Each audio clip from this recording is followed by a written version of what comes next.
We all go to basketball games, we photograph the game, we look for the big plays, and we look for the great players and all of those kinds of things.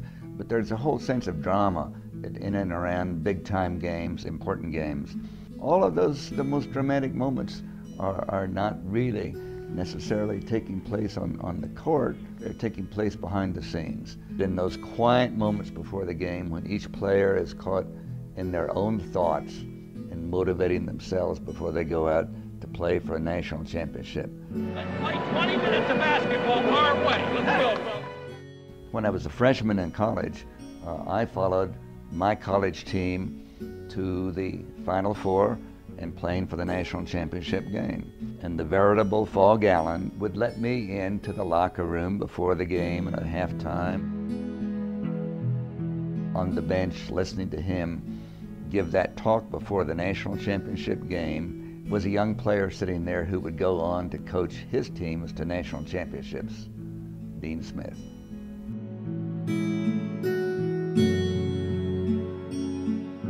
Very early on when I first started making photographs, I got to thinking, why don't I make action pictures from the games from a low angle?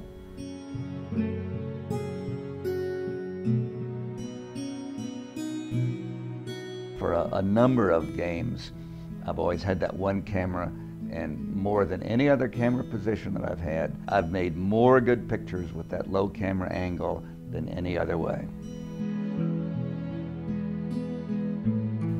The first Final Four that I ever photographed for Sports Illustrated was in Kansas City's old Municipal Auditorium, and then it was Duke and UCLA playing in the finals, and it happened to be the first of the 10 years of John Wooden's reign as national champions. And I was sharing the assignment with Peskin, identified himself as the world's greatest sports photographer.